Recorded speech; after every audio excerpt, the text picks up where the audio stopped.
فرمایا کرتے تھے قیامت میں جو ہم نے حضور کی تلاش کرنی ہے تو بچنا ہے، تو دنیا میں کیوں نہ نبی پاک کی غلامی میں آ جائیں۔ وہ کہتے تھے دنیا، اعلیٰ حضرت نے کتاب لکھی ہے الامن والعلا، اس میں آپ فرماتے ہیں جو حضور کی پناہ میں آ جاتا ہے نا وہ بچ جاتا ہے۔ اللہ کرے آپ کو سمجھ آئے میری بات کی۔ جو حضور کی پناہ میں آ جاتا ہے وہ، جو دنیا دار رہتا ہے، مالدار رہتا ہے، حضور کی پناہ میں نہیں آتا وہ بے سکون رہتا ہے۔ فرماتے ہیں یہاں دنیا میں بھی حضور کی پناہ میں آ جاؤ، آج لے ان کی پناہ۔ اور آج دلیل آپ نے ابن ماجہ کی حدیث لکھی ہے، حضرت تمیم داری حدیث کے راوی ہیں، اعلیٰ حضرت نے لکھی ہے، فرماتے ہیں جو حضور کی پناہ میں آیا بچ گیا۔ دلیل دیتے ہیں، فرمایا انسان جانور بھی آتے تھے تو بچ جاتے تھے۔ حضرت تمیم داری رضی اللہ تعالیٰ عنہ فرماتے ہیں کہ ہم کھڑے تھے، ایک اونٹ دوڑتا ہوا آیا، نبی کریم صلی اللہ علیہ وسلم کے پہلے اس نے قدموں پہ سجدے کیے، صحابہ کہنے لگے حضور ہمیں بھی اجازت دیں، فرمایا وہ تو بے زبان ہے، اسے تو پتہ کوئی نہیں، پیش نظر ہے وہ نو بہار، سجدے کو دل ہے بے قرار، روکیے سر کو روکیے یہی تو امتحان ہے۔ فرمایا اسے کیا پتا، تم تو مکلف ہو شریعت کے، تمہیں اجازت نہیں ہے۔ اور اعلیٰ حضرت نے 2 ٹوک لکھا ہے، فرمایا سوائے خدا کے کسی کو تعظیمی سجدہ بھی حرام ہے، یہ نوٹ کر لیں میری بات۔ اور اعلیٰ حضرت نے فتاوی رضویہ میں لکھا ہے کسی قبر پہ جاؤ تو 4 ہاتھ دور کھڑے رہو، اللہ کرے آپ کو سمجھ آئے، کتنے ہاتھ؟ 4 ہاتھ دور کھڑے رہو، سورۃ فاتحہ پڑھو، درود شریف پڑھو، جس قبر پہ گئے ہو ان کی روح کو اصال ثواب کرو، ان کے وسیلے سے دعا مانگو۔ اعلیٰ حضرت فرماتے ہیں قبر کو سجدہ بالاتفاق حرام ہے، طواف قبر کا کرنا بالاتفاق حرام ہے، بوسہ لینے میں اختلاف ہے کہ جائز ہے کہ ناجائز ہے، لیکن بوسے سے بھی چونکہ شک پڑتا ہے تو فرماتے ہیں احمد رضا کی رائے یہ ہے کہ بوسہ لینے سے بھی بچا جائے۔ وہ آ گیا تو اس سے اگلی باتیں کرتا ہے، بس خاموش رہ، باادب رہ اور پیچھے رہ۔ تو حضرت تمیم داری کہتے ہیں یہ حدیث اعلیٰ حضرت نے لکھی ہے الامن والعلا میں، فرماتے ہیں کہ اونٹ نے پہلے سجدہ کیا، قدم چومے، پھر اس نے حضور کے کان میں کوئی بات کہی، روزے دے دوالے نے غلامہ دیاں ٹولیاں، ایک پہ سن دے کروڑاں دیاں بولیاں، یعنی اونٹ نے بات کی تو حضور نے وہ بھی سن لی۔ اعلیٰ حضرت کہتے ہیں جو پناہ میں آتا ہے بچ جاتا ہے۔ کہتے ہیں رسول کریم نے نا اونٹ کی پشت پہ ہاتھ پھیرا اور اللہ کے محبوب فرمانے لگے فکر نہ کر، اب تو آ گیا ہے نا تو جیسے تو کہے گا ویسے ہی ہو جائے گا، جیسے تو کہے گا ویسے ہی۔ ابن ماجہ میں موجود ہے، پر میں چونکہ فاضل بریلوی رحمۃ اللہ علیہ کی کتاب سے پیش کر رہا ہوں الامن والعلا سے، تو میں اسی انداز میں پیش کر رہا ہوں جس انداز میں وہاں ہے۔ حضرت تمیم داری کہتے ہیں کہ ہماری سمجھ میں بات کوئی نہ آئی، تھوڑی دیر گزری تو کچھ لوگوں نے ہاتھوں میں رسیاں پکڑی ہیں، خنجر پکڑے ہیں، دوڑے آئے، یا رسول اللہ یہ ہمارا اونٹ ہے۔ حضرت تمیم داری کہتے ہیں میں نے دیکھا کہ جب وہ آ گئے نا خنجر لے کے تو اونٹ حضور کے پیچھے چھپ گیا، آج لے ان کی پناہ، آج مدد مانگ ان سے، وہ حضور کے پیچھے چھپ گیا۔ تو کہتے ہیں کہ نبی کریم صلی اللہ تعالیٰ علیہ وسلم نے فرمایا کیا مسئلہ ہے بھائی؟ یا رسول اللہ ہمارا اونٹ ہے، ذبح کرنے لگے تھے دوڑا ہے، تو حضور فرمانے لگے وہ تو تمہاری شکایت کر رہا ہے۔ وہ کہتا ہے یا رسول اللہ میں نے برسوں ان کی نوکری کی، برسوں میں نے بڑی نوکری کی، صحیح کہتا ہے؟ یا رسول اللہ ٹھیک کہتا ہے، حضور اب بوڑھا ہو گیا ہوں، تھوڑا زیادہ بوجھ نہیں اٹھا سکتا تو مجھے ذبح کر کے کھانا چاہتے ہیں، میں مرنا نہیں چاہتا۔ نبی کریم فرمانے لگے اچھے لوگ یہ صلہ دیتے ہیں، انہوں نے عرض کی حضور آپ حکم کر دیں، ہم اس کو چھوڑ دیتے ہیں یا رسول اللہ، نہیں ذبح کریں گے، خدمت کریں گے۔ حضور فرمانے لگے نہیں اب میرے پاس آیا ہے نا، اب میں نے واپس نہیں کرنا، آج ہو گیا ہے، آج لے ان کی پناہ، آج مدد مانگ ان سے، آج ہو گیا یا رسول اللہ پھر رکھ لیں۔ حضور نے فرمایا نہیں بھائی پیسے بتاؤ کتنے ہیں؟ یا رسول اللہ نہیں کچھ نہیں۔ نبی کریم علیہ السلام نے فرمایا نہیں بتاؤ کتنے، بتاؤ کتنے؟ انہوں نے کہا حضور ایک دفعہ ریٹ لگایا تھا تو 100 دینار لگا تھا، حضور نے فرمایا بلال دے دو 100 دینار، 100 دینار دے دیا۔ اعلیٰ حضرت فرماتے ہیں دیکھو ان کی پناہ میں آنے کی برکتیں کتنی ہیں۔ ان سے کہا تم جاؤ، وہ چلے گئے، حضور نے پشت پہ ہاتھ پھیرا، فرمایا جا تو آزاد ہے۔ حضرت تمیم داری کہتے ہیں وہ پہلے گیا پھر پلٹ کے آیا، اس نے نبی پاک کے کان میں کو بات کی، کئی باتیں کی، پر میں ایک بات کرتا ہوں، کئی باتیں کی، ایک بات کی تو حضور رو پڑے، اونٹ چلا گیا. ہم نے عرض کی حضور یہ کیا کہہ گیا ہے؟ تو محبوب فرمانے لگے یہ کہہ گیا یا رسول اللہ جس طرح آپ نے مجھے چھری سے بچایا ہے میں دعا کرتا ہوں اللہ آپ کی امت کو جہنم سے محفوظ فرمائے. اللہ جہنم سے بچائے آپ کی امت کو اس طرح مجھے چھری سے آپ نے محفوظ کیا. اعلیٰ حضرت فرماتے ہیں کن چکروں میں پڑے ہوئے ہو؟ کن چکروں میں؟ پیسوں کی پناہ لیتے ہو، عہدوں کے پیچھے چھپتے ہو، دولت کے پیچھے چھپتے ہو، تعلقات کے پیچھے چھپتے ہو. فرمایا مصیبت آئے گی تو یہ سارے ہٹ جائیں گے. اگر پناہ لینی ہے تو مدینے والے محبوب کی پناہ لو، دروازہ رسول پہ آؤ، نبی کریم کی بارگاہ میں جھکو، حضور سے پیار کرو. اعلیٰ حضرت فرماتے ہیں محبوب کا ادب کرو، رسول اللہ کی غلامی کرو. فرماتے ہیں پھر کہ گلی گلی تباہ ٹھوکریں سب کی کھائیں کیوں، دل کو جو عقل دے خدا تو تیری گلی سے جائے کیوں. اور فرمانے لگے جان ہے عشق مصطفیٰ روز فزوں کرے خدا، جس کو ہو درد کا مزہ وہ ناز دوا اٹھائے کیوں. جس کو ہو درد کا مزہ وہ ناز دوا اٹھائے کیوں. انہوں نے محبوب کریم کی محبت کا پیغام دیا، صحابہ کی محبت کا، بولیے صحابہ کی محبت کا. پوری کتاب لکھی حضرت صدیق اکبر جناب عمر کے فضائل پر. اور مزے کی بات یہ ہے کہ اعلیٰ حضرت نے نا اردو شاعروں میں سے کسی کو توفیق نہیں ہوئی حضور کو شہنشاہ کہنے کی. اعلیٰ حضرت نے کہا میرے نبی شہنشاہ ہیں. دلیل کیا دی؟ فرمانے لگے پڑھو ترمذی. حضور نے فرمایا میرے 2 وزیر زمینوں میں ہیں 2 آسمانوں میں. زمین کے 2 وزیروں کے نام ابو بکر اور عمر ہیں، آسمان کے 2 وزیر ہیں جبریل اور میکائیل. تو اعلیٰ حضرت کہنے لگے حضور وزیر تو کسی شہنشاہ کے ہی ہوتے ہیں، پھر کہہ لو نا شہنشاہ. تو پھر فرمانے لگے حاجیو آؤ شہنشاہ کا روضہ دیکھو، حاجیو آؤ شہنشاہ کا روضہ دیکھو. کعبہ تو دیکھ چکے اب کعبے کا بھی کعبہ دیکھو، کعبہ تو دیکھ چکے اب کعبے کا بھی. غور سے سن تو رضا کعبے سے بھی آتی ہے صدا، میری آنکھوں سے میرے پیارے کا روضہ دیکھو. اعلیٰ حضرت نے ساری زندگی اور صحابہ کرام کی بات کی، اہل بیت کی بات کی، اولیاء کی بات کی، صوفیاء کی بات کی، دفاع کیا سب کا، سب کے شانوں میں لکھا، امت کو بتلایا کہ اپنے بزرگوں سے جڑے رہو گے تو بچے رہو گے.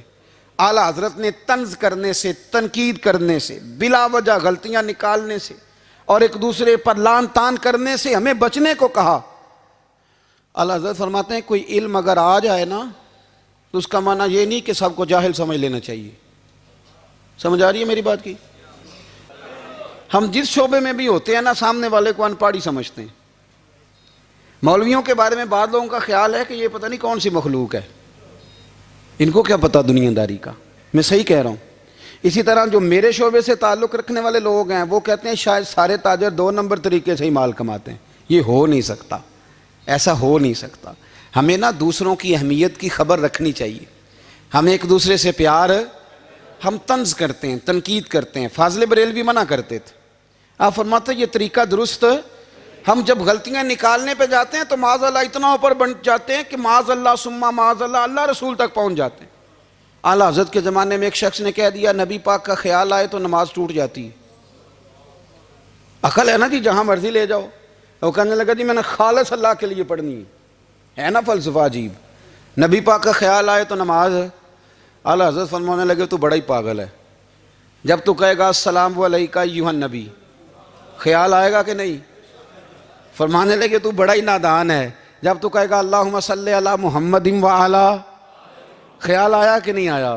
فرمانے لگے تو نبی پاک کی بات کرتا ہے، نماز میں تو ابا اماں کا بھی خیال آتا ہے. ربنا اغفر لی والدیّ. فرمانے لگے ربے کے خیال سے نہیں ٹوٹتی تو مدینے والے کے خیال سے کیسے ٹوٹ گئی؟ فرمانے لگے بڑا ہی بیوقوف ہے تو. اعلیٰ حضرت فرمانے لگے تو کہتا ہے حضور کا خیال آئے تو ٹوٹ جاتی ہے. فرمانے لگے جب تک حضور کا خیال آئے نہ نماز ہوتی نہیں. جب تک حضور کا خیال نہ آئے نماز ہوتی نہیں، سوال ہی نہیں پیدا ہوتا. لوگوں نے کہا جناب وہ کس طرح؟ تو اعلیٰ حضرت فرمانے لگے اللہ نے کہا قرآن میں واقعی الصلاۃ نماز پڑھو. یہ نہیں بتایا کتنی پڑھنی ہے، اور یہ بھی نہیں بتایا فجر کی کتنی پڑھنی ہے، یہ بھی نہیں بتایا ظہر کی، یہ بھی نہیں بتایا قیام کیسے کرنا ہے، ہمیں یہ بھی نہیں بتایا رکوع کیسے کرنا ہے. ہمیں پتہ کیسے پتہ چلا؟ جب صحابہ نے کہا نا رب کہتا ہے نماز پڑھیں تو کیسے پڑھیں، تو حضور فرمانے لگے سلو کما رأیتمونی اصلی، نماز اس طرح پڑھو کرو جس طرح مجھے پڑھتے ہوئے دیکھتے ہو۔ تو کہا یہ تو کیسی عجیب بات کر رہا ہے کہ نبی کریم صلی اللہ علیہ وسلم کا خیال آئے۔ اور پھر بڑی مزیدار بات، ایک شخص نے اعلیٰ حضرت سے آ کے نا، اس زمانے میں نا ایک آریہ مذہب ہوتا تھا، اب اللہ کا شکر ہے وہ کوئی نہیں، اب ویسے جو بڑے نئے نئے مذہب نکل آئے ہیں، جو آدمی جتنا پڑھ جاتا ہے معاذ اللہ وہ ایک نئی بات ہی شروع کر دیتا ہے، اور جو انوکھی بات کرے اس کے پیچھے رش بھی زیادہ ہو جاتا ہے، سٹائل ذرا ہٹ کے ہو نا جی تو ذرا ماحول جلدی بن جاتا ہے۔ تو وہ آریہ مذہب تھا، تو وہ ایک آریہ آ گیا اعلیٰ حضرت کے پاس، آ کے کہنے لگا کہ فرض کی اہمیت زیادہ ہے کہ سنت کی؟ تو اعلیٰ حضرت فرمانے لگے بھئی اہمیت تو فرض کی زیادہ ہے۔ تو کہنے لگے آپ کا وضو تو پھر سنت سے شروع ہوتا ہے، وضو میں پہلا فرض ہے منہ دھونا، اور آپ سب سے پہلے ہاتھ دھوتے ہیں، یہ بھی سنت، ناک میں پانی ڈالنا یہ بھی، کلی کرنا یہ بھی۔ میری بات کی سمجھ آ رہی ہے؟ اس نے کہا یہ آپ عجیب لوگ ہیں، فرض اگر بڑا ہے تو پہلے فرض ہونا چاہیے تھا۔ سمجھ آ رہی ہے میری بات کی؟ لوگ دین پر بڑے بڑے مختلف اعتراضات کرتے ہیں نا، اس نے کہا جی پہلے ہونا چاہیے تھا فرض، تو منہ دھونا فرض ہے، آپ نے گھٹنوں تک ہاتھ دھوئے، اب یہ جو آپ نے ہاتھ دھو یہ بھی سنت، کلی کری تو وہ بھی سنت، ناک میں پانی ڈالا تو وہ بھی سنت، تو آپ تو چوتھے نمبر پہ فرض ادا کر رہے۔ تو اعلیٰ حضرت فرمانے لگے تم اصل میں محبوب کا غلام نہیں نا، ہاں تجھے کیا پتا ہو یہ بات کیا ہے، تو بیٹھ جا ہم سے سن، ہم تجھے بتاتے ہیں۔ اس نے کہا جی کیا مطلب؟ فرمانے لگے یہ محبوب جو ہے نا ہمارے، یہ ہمیں بڑی جگہوں سے بچاتے ہیں، یہ بچا بچا کے فرائض تک لے جاتے ہیں۔ کیا مطلب؟ کہنے لگے حضور نے ہمیں کہا ہے کہ پہلے نا ہاتھ دھو لو، پتہ چل جائے پانی زیادہ گرم تو نہیں، منہ جالی نہ جائے، پہلے نا دیکھ لو۔ فرمایا پھر ناک میں ڈال کے پتہ کرا لو کہ اس میں سے بدبو تو نہیں آتی، سنت بھی ادا ہو گئی، پتہ بھی چل گیا بو تو نہیں آ رہی۔ اور فرمایا پھر منہ میں ڈال کے چکھ لو کہ بد ذائقہ تو نہیں۔ اب یہ 3 سنتیں ادا کر کے تم فرض ادا کرو گے تو اللہ بھی راضی ہوگا، اللہ کے رسول بھی راضی ہوں گے۔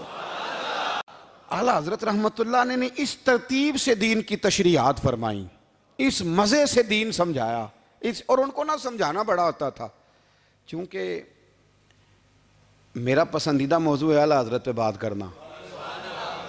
اب میں مطلب کون سی بات چھیڑوں اور کون سی چھوڑوں، آپ ذرا غور کریں۔ ان کو نا بات منوانی بھی آتی تھی۔ اعلیٰ حضرت کا فتویٰ ہے کہ جمعے کی دوسری اذان جو ہے نا وہ خطیب کے سامنے کھڑے ہو کے نہیں دینی چاہیے، باہر دروازے پہ دینی چاہیے۔ اعلیٰ حضرت رحمت اللہ علیہ نا جبل پور چلے گئے، سفر تھا، وہاں آپ کے 2 خلفاء تھے، باپ بیٹا، مولانا عبدالسلام بھی خلیفہ تھے، مفتی برہان اللہ ان کے بیٹے وہ بھی خلیفہ تھے۔ فاضل بریلوی جب وہاں پہنچے نا، عالم وہ نہیں ہوتا کہ جو بات لچھے دار تقریر کر کے تو گزر جائے، عالم وہ ہوتا ہے جس کو بات کرنی بھی آتی ہو اور ذہن میں اتارنی بھی آتی ہو، وہ شخص ہے جو پختہ علم رکھتا ہو، اسے پتا ہو کہ کس حکمت کے ساتھ لوگوں کو بات سمجھانی ہے۔ کلم الناس علی قدر عقولہم، اگرچہ مدرسین کی بھی بڑی بات ہے لیکن ٹھہر ٹھہر کر طریقے سے پیار سے ہمارے بزرگ سمجھاتے تھے۔ اعلیٰ حضرت سے وہاں کسی نے پوچھا جی جمعے کی دوسری اذان کہاں پڑھنی چاہیے؟ تو اعلیٰ حضرت فرمانے لگے باہر پڑھنی چاہیے۔ آپ نے وہ فتویٰ دے دیا، وہاں جناب لڑائی شروع ہو گئی، وہاں لوگوں نے کہہ دیا جناب ہمارے ہاں 40 سال سے ہو رہی ہے، کسی نے کہا 35 سال سے۔ اعلیٰ حضرت فرمانے لگے دین تجربے سے نہیں آتا، دین علم سے آتا ہے، یعنی 40 سال تجربہ ہو گیا تو اس کا مطلب ہے آپ عالم ہو گئے، دین کا تعلق تجربے سے وہ علم سے ہے۔ وہ بحث ہو گئی۔ اعلیٰ حضرت نا انگریز کی عدالت نہیں جاتے تھے، فرماتے تھے عدالت تو وہ ہوتی ہے جہاں عدل ہوتا ہے، آپ اس کو کچہری کہتے تھے، عدالت کہتے ہی نہیں تھے، اور کبھی گئے ہی نہیں تھے۔ انہوں نے مقدمہ کرا دیا اعلیٰ حضرت پہ، پرچہ کٹوا دیا جی مولانا نے فساد کرا دیا۔ اب وہ جج مسلمان تھا، اس نے ریڈ کر لیا، وہ جو نائب قاصد نہیں، وہ ادری جس کو کہتے ہیں آوازیں دیتا ہے، فلاں بن فلاں حاضر ہو، وہ اعلیٰ حضرت کا مرید تھا۔ آپ نے اسے بلا کے نا تو ساری بات سمجھا دی، وہ سمجھ گیا کرنا کیا ہے۔ جب باری آئی نا اعلیٰ حضرت کی تو جج صاحب نے کیس پہلے پڑھ لیا تھا کہ یہ مسئلہ ہے، مولانا کہتے ہیں اذان باہر پڑھو تو کچھ لوگ کہتے ہیں سامنے پڑھنی چاہیے۔ اس نے کہا بھی بلاؤ مولانا رضا علی خان ولد نقی علی خان۔ وہ کہنے لگا کھڑا ہو کے نا جج کے سامنے، کانوں میں دونوں بالکل جج کے آواز دینی تھی نا باہر جا کے، تو جج صاحب کے سامنے جج صاحب کی طرف منہ کر کے کہنے لگا مولانا رضا علی خان ولد نقی علی خان حاضر ہو. اور جج کہنے لگا بیوقوف باہر جا کے کہنے لگے یہی تو میرے پیر کہتے ہیں, یہی تو وہ فرماتے ہیں کہ خطیب تو آیا بیٹھا جمعہ پڑھانے, وہ تو آیا ہوا ہے, باہر جا کے کہے جو نہیں آئے انہیں بھی پتہ چل جائے کہ جمعہ پڑھنا ہے, یہی تو وہ کہتے ہیں. وہ جج کہنے لگا مولانا کو آنے کی ضرورت نہیں, وہ جو بھی کہہ رہے ہیں ٹھیک ہی کہہ رہے ہیں, وہ ٹھیک کہہ رہے ہیں جو بھی کہہ رہے ہیں. انہوں نے فکری طور پر لوگوں کی تربیت کی, انہیں بات سمجھائیں. ایک مولانا نے کہہ دیا کہ نبی پاک صلی اللہ علیہ وسلم کو تو غیب کا علم ہی نہیں, تو اعلیٰ حضرت فرمانے لگے تو بتا اگر نہ ہو حضور کو غیب کا علم تو تیرا کیا فائدہ ہے. سوچنے کی بات ہے نا بھائی, کوئی اختلاف نہیں, لیکن کسی کا کیا نقصان ہے اگر اللہ اپنے نبی کو غیب کے خزانوں کی چابیاں دے, ہے کسی کا نقصان؟ عجیب فلسفہ ہے نا. میں سفر کرتا رہتا ہوں تو بچے میپ لگا لیتے ہیں, اس کو غیب ہے کدھر جانا ہے کدھر نہیں جانا, لے جاتا ہے کہ نہیں, لیفٹ ہو جاؤ رائٹ ہو جاؤ, کس نے بتایا اسے؟ اس کی بات ماننا اسلام کے کفر. اللہ اکبر, الجھ گئی نا بات. پھر وہ بتاتا ہے کہ آپ 5 گھنٹے 4 منٹ میں فلان جگہ پہنچ جائیں گے, تو اتنی دیر میں بندہ پہنچ جاتا ہے این ٹائم پہ. تو یہ بات ماننا اسلام کے کفر. لیکن مجھے افسوس اس بات کا ہے کہ ڈاکٹر کا الٹرا ساؤنڈ ماننے والے, میپ کی باتیں ماننے والے, کل اتنے بجے بارش ہو جائے گی یہ ماننے والے, اگر کہا جائے کہ رسول پاک نے یہ غیب کی خبر دی ہے تو لوگ اڑ جاتے ہیں. اعلیٰ حضرت فرماتے ہیں یوں نہ کرو جسے کوئی سائنسدان پڑھائے, اگر وہ بہت ساری باتیں بتا سکتا ہے تو جسے رب رحمان پڑھائے. الرحمن علم القرآن خلق الانسان. میں تم بات ہی نہیں مانتے. فاضل بریلوی نے الدولت المکیہ پوری کتاب لکھی ہے, اور آپ فرماتے ہیں اللہ نے سب سے زیادہ غیب کی خزانوں کی چابیاں اپنے نبی کو عطا فرمائی ہے. تو آپ نے ہر محاذ پر حضور کی شانیں بیان فرمائی, نبی پاک کی عظمتوں کے تذکرے کیے. آپ نے فرمایا کہ اولیاء اللہ صوفیہ بزرگ ان پر تنقید نہ کرو.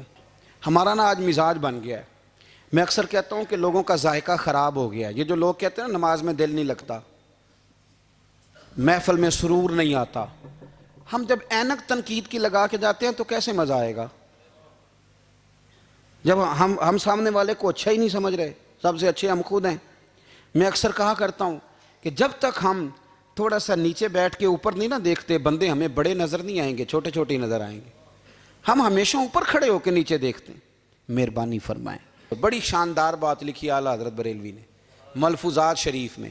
آپ فرماتے ہیں 2 بڑے زبردست قاری تھے. تلفظ اچھا ہی ہونا چاہیے, لیکن اس کا یہ مطلب نہیں کہ پھر آپ سب پہ تنقید ہی کرتے رہیں. اعلیٰ حضرت فرماتے 2 قاریوں نے نا ایک بزرگ کے پیچھے نماز پڑھی, تو ان کے نا کچھ قواعد مستحب, کچھ قواعد ٹھیک نہیں تھے. تو کہنے لگے شہرت تو بڑی سنی تھی پر بابے کو تو قرآن بھی صحیح نہیں پڑھنا آتا. یہ اعلیٰ حضرت نے لکھا ہے, چھوڑو جو یہ بھی کو بلی ہے. فرماتے ہیں بس مستحب قواعد ٹھیک نہیں تھے, جو چیزیں ضروری ہیں وہ ٹھیک پڑھتے تھے بابا جی. اب ان دونوں نے تنقید کی دل میں, اور باہر نکل گئے ایک دوسرے سے کہنے لگے یار کتنا سوچ کے آئے تھے پر یہ تو قرآن پاک بھی ٹھیک نہیں پڑھتے. اب موسم تھا تھوڑا سا ایسے ہی, معتدل موسم تھا, نہ زیادہ گرمی تھی نہ زیادہ سردی تھی. قریب ایک جھیل تھی, کپڑے اتارے, تہمتیں باندھی اور جھیل میں گھس گئے نہانے کے لیے. ایک شیر آیا تو کپڑے اٹھا کے لے گیا. اب بندہ پانی میں کتنی کو دیر رہ سکتا ہے, موسم بھی معتدل تھا, بڑی گرمی میں بھی بندہ زیادہ نہیں رہ سکتا. ٹھٹھرنے لگے, پریشان ہو گئے, کانپنے لگے, جائیں تو کدھر جائیں, بڑے پریشان. اب شیر بیٹھا ہے سامنے اور پہاڑی کے اوپر وہ بیٹھا, کپڑے لے کے. اعلیٰ حضرت فاضل بریلوی رحمۃ اللہ تعالیٰ علیہ فرماتے ہیں کسی نے جا کے بزرگوں کو بتایا کہ وہ آپ کے مہمانوں کے کپڑے لے گیا شیر. تو ٹھٹھر رہے. وہ بزرگ آئے اور آ کے نا تو شیر کو آواز دی, اللہ ہر مشکل دی کنجی یارو ہاتھ مرداں دے آئی. شیر کو آواز دی, کہنے لگے ادھر آئے نا. وہ آیا تو ایک تھپکی دی. فاضل بریلوی نے حقوق والدین پہ لکھا, حقوق اولاد پہ لکھا, استاد کے حقوق پہ لکھا, شاگرد کے حقوق پہ لکھا. اعلیٰ حضرت نے پڑوسیوں کے حقوق پہ لکھا. فاضل بریلوی رحمۃ اللہ نے پیر اور مرید کے حقوق پہ لکھا. اعلیٰ حضرت نے شرطیں بیان کی مرید کس کا ہونا ہے, شرائط. فرمایا سب سے پہلے 4 شرطیں دیکھو پھر بیعت کرنا. پہلی بات یہ کہ وہ بندہ اتنا عالم ہے کہ ضرورت کے مسئلے بتا سکے, جاہل کی بیعت جائز نہیں. اور دوسرے نمبر پہ فرمایا یہ بھی دیکھو کہ اعلانیہ گناہ تو نہیں کرتا, ظاہری طور پر شریعت کا پابند ہے, تیسرے نمبر پر یہ دیکھو اس کا سلسلہ متصل ہے، باقاعدہ کسی سے مرید ہوا ہے، سلسلہ اوپر تک صحیح چل رہا ہے۔ اور فرمایا چوتھا یہ ضرور یاد رکھنا کہ خلیفہ مجاز ہو، کسی شیخ کامل نے اسے اجازت بھی اپنی مرضی سے نہ بن کے بیٹھ گیا ہو کہ مجھے تویز مل گئے ہیں، یہ نہ ہو۔ فرمایا ان چیزوں کو دیکھو اور پھر پوری پابندیاں لگائیں۔ کسی نے پوچھا پیر اور مریدنی کا پردہ ہے؟ تو اعلیٰ حضرت فرمانے لگے نبی پاک کی جو بیویاں ہیں نا وہ مومنوں کی مائیں ہیں، ان کو قرآن نے مائیں کہا ہے، تو اگر اس ماں کا بیٹے سے پردہ ہے تو پھر مریدنی کا پیر سے پردہ کیوں نہیں؟ فرمایا واجب ہے مریدنی کے لیے پیر سے پردہ کرنا، واجب ہے۔ آپ کو ایک بزرگ تھے، انہوں نے اپنے ہاں جلسے پہ بلایا، جب آپ پہنچے تو وہ عورتوں کو ننگے منہ تعویذ دے رہے تھے، آپ نے دور سے دیکھا تو واپس آ گئے، وہ دوڑے پیچھے کہنے لگے مولانا کچھ تو خیال کریں، لوگ کیا سوچیں گے، ایسے چلے گئے۔ تو آپ فرمانے لگے شاہ جی آپ نبی پاک کی شریعت کا خیال نہ کریں تو میں آپ کا خیال کروں؟ شریعت اسلامیہ کا خیال نہیں کر رہے، بے پردہ عورتوں میں بیٹھے ہو۔ وہ کہنے لگے میں توبہ کرتا ہوں، آج کے بعد نہیں کروں گا۔ فرمایا پھر ہاتھ بڑھائیے، پھر میں آپ کے ہاتھوں کے بوسے لیتا ہوں، اس لیے کہ اگر آپ مان گئے ہیں تو پھر ہمارا اختلاف نہیں۔ ساری زندگی دین کی پہرے داری کی۔ اعلیٰ حضرت رحمۃ اللہ علیہ نے آج سے 150 سال پہلے کہا تھا مسلمان اپنے بینک قائم کریں، اپنا سرمایہ۔ ایک جو باتیں آج کر رہے ہیں نا آپ کے لوگ دانشور، وہ 125 سال پہلے کہا تھا کہ اپنے بینک بناؤ، آپس میں مسلمان تجارت کریں۔ فرمایا اپنا پیسہ ایک دوسرے پر خرچ کرو، غریبوں کو وظائف دو، وہ سارے طریقے اپناؤ جو صحابہ نے اور محبوب کریم نے ہمیں عطا فرمائے۔ مسلمانوں کی فلاح پر انہوں نے بڑا کام کیا۔ وہ زمانہ اقبال پہلے کہا کرتے تھے سارے جہاں سے اچھا ہندوستان ہمارا، پھر اللہ نے توفیق دی تو کہنے لگے نہیں خاص ہے ترکیب میں قوم رسول ہاشمی۔ اعلیٰ حضرت اسی زمانے سے کہہ رہے تھے نہیں بھائی جو مصطفیٰ کے غلام ہیں ان کا منصب اور معیار الگ ہے، بڑی محبت سے زندگی گزاری، اللہ سے بڑا ڈرتے تھے۔ سید ایوب علی رضوی صاحب آپ کے خلیفہ ہیں، وہ کہتے ہیں ایک چھوٹا سا بچہ صبح صبح آ گیا، کہنے لگا حضور آپ کی کل دعوت کرنی آ جائیں گے؟ آپ نے فرمایا آ جاؤں گا۔ کہنے لگا میں یتیم ہوں، باپ میرا فوت ہو گیا اور میرا بڑے دل کرتا ہے آپ سے محبت ہو گئی۔ فرمایا کب آؤں؟ اس نے کہا کل آ جانا۔ کیا کھلاؤ گے؟ تو چنے کی دال اس نے جھولی میں ڈالی، کہنے لگا حضور میں لے آیا ہوں، رات کو بھگاؤں گا، کل آپ کو کھلاؤں گا۔ آپ بیمار رہتے تھے، دوپہر کو سوجی کے بسکٹ کھایا کرتے تھے۔ سید صاحب کہتے ہیں جب وہ جانے لگا تو اعلیٰ حضرت فرمانے لگے اگر اجازت دو تو ایک بندہ ساتھ لے آؤں؟ کہنے لگا لے آؤ۔ فرماتے ہیں اس کے گھر گئے تو اندر بیٹھنے کی جگہ بھی نہیں تھی، 1000 کتاب کے مصنف، لاکھوں کروڑوں مریدوں کے پیر، امت مسلمہ کتنے بڑے لیڈر، کہتے ہیں اس نے نا باہر گلی کے باہر دروازے کے باہر چٹائی بچھا دی۔ کہنے لگا حضور اندر جگہ نہیں ہے، میری اماں ہیں اور آپ عورتوں سے بڑا پردہ کرتے ہیں۔ اعلیٰ حضرت باہر بیٹھ گئے زمین پہ، اس کو کہتے ہیں لاجپال پیر۔ باہر بیٹھ گئے، وہ چنے کی دال لایا اور باجرے کی موٹی روٹیاں، آپ کو تکلیف رہتی تھی پیٹ میں، آپ وہ چیزیں استعمال نہیں کرتے تھے، پر 1.5 روٹی کھائی۔ کھانے کے بعد کہا جائیں، کہنے لگا نہیں میری اماں آگ جلا رہی ہے، چائے پی کے جانا۔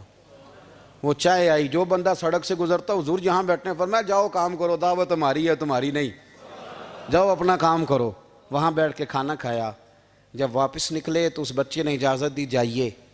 واپس آئے تو کچھ چہرے پہ کمزوری کے آثار تھے، کچھ تکلیف پیٹ میں شروع ہو گئی۔ سید صاحب کہنے لگے حضور آپ نے کیا کیا، بیمار ہو جائیں گے؟ فرمانے لگے ایوب علی یار بیماری تو ٹھیک ہو جائے گی، پر تو نے دیکھا نہیں یتیم کا دل کتنا راضی ہو گیا ہے، کتنا راضی ہو گیا اس کا دل، کتنا وہ خوش ہوا ہے۔ اور فرمایا جب یتیم راضی ہوتا ہے تو اللہ بھی راضی ہوتا ہے، اللہ کے نبی بھی راضی ہوتے ہیں۔ بڑی پرہیزگاری والی زندگی گزاری۔ 3 باتیں ان کی زندگی کا اصول تھا۔ ایک فرماتے تھے تمسک بالدین کرو، مضبوطی کے ساتھ دین کو پکڑ لو، اور دوسرا فرماتے تھے جو اللہ رسول کے دشمن ہیں ان سے ہمیشہ بچو، جو ذرا بھی کہیں بے ادبی کرے اس سے پرہیز کرو، اور تیسرے نمبر پہ فرماتے تھے اگر سکھی جینا چاہتے ہو تو عشق رسول میں جینا سیکھو، ورنہ دنیا سے تو پیار ہو ہی جائے گا، دولت سے تو ہو ہی جائے گا، محبوب سے کرو گے تو زندگی سکھی ہو جائے گی۔ اللہ ہمیں ان کے فیضان سے فیض یاب فرمائے۔ اعلیٰ حضرت بریلوی رحمۃ اللہ تعالیٰ نے لوگوں کی تربیت فرمائی، اور آپ فتاوی رضویہ میں اس مضمون کو بیان کرتے ترمذی شریف کی وہ حدیث نقل کرتے ہیں۔ آپ فرماتے ہیں مسلمانوں اس حدیث کو یاد کر لو، اگر تم اسے یاد کرو گے تو مضبوط ہو جاؤ گے، حدیث کیا ہے؟ نبی کریم صلی اللہ علیہ وسلم نے فرمایا اگر سارے انسان مل کے بھی تیرا برا کرنا چاہیں تو جب تک رب کی مشیت نہ ہو وہ تیرا برا کر نہیں سکتے۔ اور حضور صلی اللہ علیہ وسلم نے فرمایا اگر سارے انسان مل کے تیرا بھلا کرنا چاہیں تو جب تک رب کی رضا نہ ہو تیرا بھلا ہو نہیں سکتا۔ تو اعلیٰ حضرت فرماتے ہیں اس چیز کو ذہن میں بٹھاؤ، مسلمانوں اپنا رجوع اپنے رب رسول کی طرف مضبوط کرو۔ یہ کیا بات ہو گئی کہ میں اس سے بھی ڈر رہا ہوں، میں اس سے بھی ڈر رہا ہوں، وہ بھی میرے پیچھے لگ گیا۔ فاضل بریلوی رحمۃ اللہ علیہ ان چیزوں سے منع فرماتے تھے۔ وہ کہتے تھے یہ توہمات ہیں، اوہام پرستی ہے، ہمیں ان چیزوں سے ہمیشہ بچنا ہے، اپنی آنے والی نسلوں کو بچانا ہے۔ اور فرمایا کرتے تھے رب کی رضا پہ جو راضی رہتا ہے اللہ اسے سکون والی زندگی عطا فرماتا ہے۔ ہمارے ہاں لوگ پوچھتے ہیں طبیعت کیسی ہے، لیکن یو پی میں، سی پی میں، لکھنؤ میں پوچھا جاتا ہے کہ کیا شکایت ہے آپ کو؟ کہتے ہیں یہ سر درد کی شکایت ہے۔ یہ اردو کا ایک محاورہ ہے۔ جناب کیا شکایت ہے؟ کہتے ہیں جی مجھے کمر درد کی شکایت ہے۔ پھر پوچھنے والے پوچھتے ہیں کہ جناب اس شکایت کا کیا بنا؟ تو صدر الشریعہ مولانا امجد علی صاحب اعظمی رحمۃ اللہ علیہ فرماتے ہیں اعلیٰ حضرت کو بخار تھا تو میں حاضر ہوا تو میں نے کہا حضور شکایت کا کیا بنا؟ کہنے لگے مولانا پڑھے لکھے ہو کے تو ایسی باتیں نہ کرو، شکایت کس سے کرنی ہے؟ رب نے جس حال میں رکھا ہے بڑا ہی اچھا رکھا ہوا ہے، شکایت کا کیا معنی ہوا؟ اللہ نے جہاں سمجھا مناسب اس نے ہمیں رکھا ہے، شکایت کیا ہوتی ہے؟ مجھے کسی سے شکایت نہیں۔ فرمایا کرتے تھے الحمدللہ مجھے سر درد بھی ہوتا ہے اور بخار بھی ہوتا ہے اور میں بڑا خوش ہوں، یہ وہ والی بیماریاں ہیں، یہ وہ امراض ہیں جو نبیوں کے قدم بھی چومنے آیا کرتے تھے۔ میں خوش بخت ہوں کہ وہ امراض جو انبیاء کے پاس آتے تھے، سر درد اور بخار، وہ مجھے لگتے ہیں۔ اپنی زندگی کو رضا والی زندگی بنایا، یقین بڑا کامل تھا میرے اعلیٰ حضرت کا۔ امام غزالی نے حدیث لکھی ہے، نبی کریم صلی اللہ علیہ وسلم نے فرمایا ہے یقین اس طرح سیکھا کرو جس طرح تم قرآن سیکھتے ہو۔ آج میرے دور کا سب سے بڑا مسئلہ یقین کی کمزوری ہے۔ مسلمان کچی پکی سوچیں سوچتا ہے، کمزور کمزور جملے بولتا ہے، اس کو دنیا داروں کے وعدوں پر اعتماد جلدی ہوتا ہے، لیکن معاذ اللہ اللہ رسول کے وعدوں کے بارے میں یہ کئی دفعہ شکوک کا شکار ہوتا ہے۔ اسے سمجھنا چاہیے۔ فاضل بریلوی ایک پختہ یقین والی شخصیت تھے، پختہ یقین والی۔ بریلی شریف کے دائیں بائیں طاعون کا مرض پھیل گیا تو اعلیٰ حضرت فرماتے ہیں میرے منہ میں بھی کچھ گلٹیاں نکل آئیں، تو بعض لوگوں نے کہا شاید آپ کو بھی طاعون ہو گیا ہے۔ اعلیٰ حضرت رحمۃ اللہ علیہ فرماتے ہیں جو سب سے بہترین طبیب تھا وہ لایا گیا، اس نے میرا منہ دیکھ کے گلٹیاں دیکھ کے کہا اوہ آپ کو تو طاعون کا مرض ہو گیا ہے۔ تو اعلیٰ حضرت فرمانے لگے مجھے ساری بیماریاں لگ سکتی ہیں، یہ نہیں لگ سکتی۔ اس نے کہا حکیم میں ہوں کہ آپ ہیں؟ فرمایا نہیں آپ ہی ہیں، پر یہ بیماری مجھے نہیں لگ سکتی، یہ مجھے ہو نہیں سکتی۔ اس نے اصرار کیا تو اعلیٰ حضرت رحمۃ اللہ تعالیٰ علیہ اس کو کہنے لگے میاں تو جو مرضی کر لیکن مجھے طاعون کا مرض نہیں ہو سکتا، یہ بات طے ہے۔ وہ ناراض ہو کے چلا گیا۔ اب طاعون کی جو گلٹیاں ہوتی تھی نا وہ بڑے بڑے مہینوں نہیں جاتی تھیں، تکلیف رہتی تھی۔ اعلیٰ حضرت کہتے ہیں میں نے اسی رات نا تھوڑی سی کالی مرچوں کا سفوف بنایا اور مسواک میں رکھ کے جب منہ کے اندر چھڑکا تو تھوڑا سا خون نکلا اور میرا منہ بالکل ٹھیک ہو گیا۔ سویرے میں نے کہا بلاؤ نا اپنے حکیم کو جو کہتا تھا طاعون ہو گیا ہے۔ تو لوگ کہنے لگے حضور آپ کو ویسے کیسے پتا تھا طاعون نہیں ہے؟ فرمانے لگے پتہ اس طرح تھا کہ اللہ کے رسول صلی اللہ علیہ وسلم نے ایک دعا ارشاد فرمائی ہے، فرمایا کسی مریض کو دیکھ کے پڑھ لو الحمدللہ الذی مما ابتلاک بہ وفضلنی علی کثیر ممن خلق تفضیلا۔ حضور نے فرمایا کسی بیمار کو دیکھ کے، مصیبت والے کو دیکھ کے یہ دعا پڑھو، تم اس مصیبت میں شکار نہیں ہوں گے۔ فرمانے لگے میں نے طاعون کے مریض کو دیکھ کے دعا پڑھ لی تھی، تارے ٹوٹ سکتے ہیں، چاند گر سکتا ہے، سورج اپنی جگہ چھوڑ سکتا ہے، پر مدینے والے محبوب کی بات غلط نہیں ہو سکتی۔ یہ میرا یقین کامل ہے، ساڈے نبی دی زبان ساڈے واسطے قرآن، یہ بات غلط ہو سکتی؟ مضبوط یقین فاضل بریلوی کا، مضبوط نظریات۔ اعلیٰ حضرت رحمۃ اللہ تعالیٰ علیہ سے کسی نے کہا آپ کس طرح کے مومن ہیں، کس طرح کے مومن ہیں؟ تو اعلیٰ حضرت فرمانے لگے میرا دل چیرو، اس کو کھولو، ایک طرف لا الہ الا اللہ لکھا ہوگا، دوسری جانب محمد الرسول اللہ لکھا ہوگا. کھول کے دیکھ لو. ایک تو یقین کی پھر دوسری بات، خشک لوگوں کو زندگی گزارنے کا مزہ کوئی نہیں آتا. زندگی گزارنے کا مزہ اسے ہی آتا ہے جسے کسی سے پیار ہو جاتا ہے. باقی نہ دیکھیں نا، ایک بندہ جبرن ایک شخص بچے پالتا ہے، وہ کہتا ہے یہ میرے لیے کیا مصیبت ہے 5 بچے، اور ایک شخص کو بچوں سے پیار ہو جاتا ہے. وہ جوان بھی ہے، خوبصورت بھی ہے، پر عید پہ کپڑے نہیں خریدتا. بیوی سے کہتا ہے میں پرانی پہن لوں گا پر بچوں کو نہیں لے دے. اور بھائی تیری خواہشیں مر گئی ہیں، تیری خوبصورتیوں کی طرف جانے کی آرزویں ختم ہو گئی. تو کہنے لگا سارا کچھ ہے پر بچوں سے پیار جو ہو گیا ہے. اعلیٰ حضرت رحمۃ اللہ علیہ بہت بڑے فلسفی تھے، منطقی تھے، بہت بڑے سائنسدان تھے. یہاں بڑا سنجیدہ اجتماع ہے، میں بڑی خاص بات کرنے لگا ہوں. سارے سائنسدان کہتے ہیں زمین گھومتی ہے. اعلیٰ حضرت نے اتنی موٹی کتاب لکھی ہے زمین ساکن ہے. فرماتے تھے ہم جیسے مرضی سائنسدان کہیں کہ آپ نے دلائل دی ہیں. آپ فرماتے ہیں جب نبی کریم علیہ السلام کی حدیث مسلم شریف میں موجود ہے کہ جب اللہ نے زمین کو پیدا کیا زمین کانپنے لگی تو اللہ نے پہاڑوں کو میخیں بنا کے قلعے بنا کے اندر لگا دیا تو زمین ٹھہر گئی. فرمانے لگے جب مصطفیٰ کریم نے کہہ دیا ٹھہر گئی ہے تو سارے سائنسدان بھی کہیں تو ہم ماننے کو تیار نہیں کہ گھومتی ہے. انہوں نے دلائل دیے. وہ ہمیں نہ روز کہہ دیتا ہے ڈاکٹر آپ کی طبیعت خراب ہے، کھانسی ہے، گھر میں کسی اور کو تو نہیں؟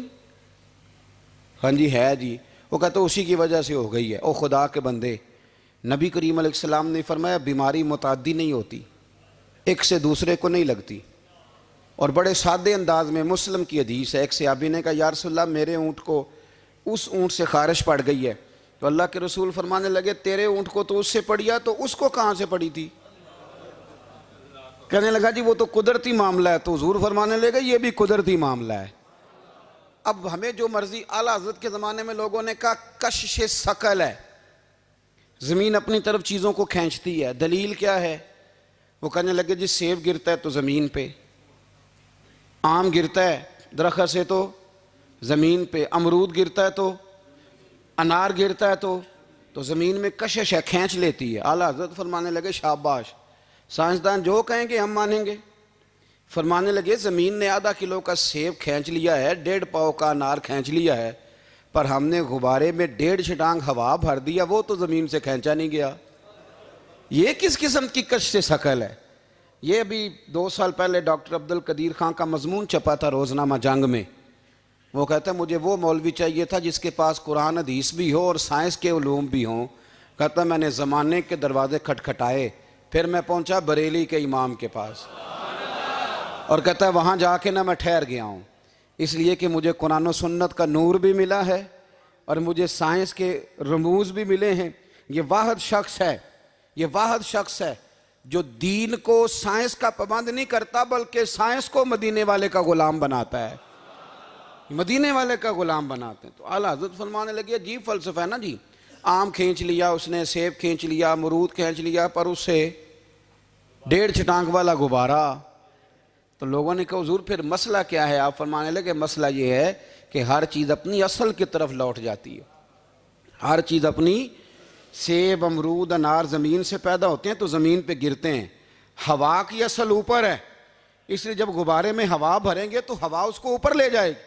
ہاں جب اس سے ہوا نکل جائے گی تو پھر غبارہ جو جس کی اصل ہوتی ہے ادھر لوٹ جاتا ہے. انسان مٹی سے بنا ہے تو جاتا کہاں ہے؟ مٹی دیں مٹی رہنا ہی. ایمی کا دی بلے بلے آج مٹی دے اتے بندیا تے کل مٹی دے تھلے.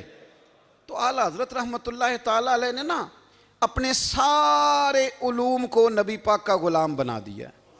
آپ فرمایا کرتے تھے آج لے ان کی پناہ، آج مدد مانگ ان سے، کل نہ مانیں گے قیامت میں اگر مان گیا.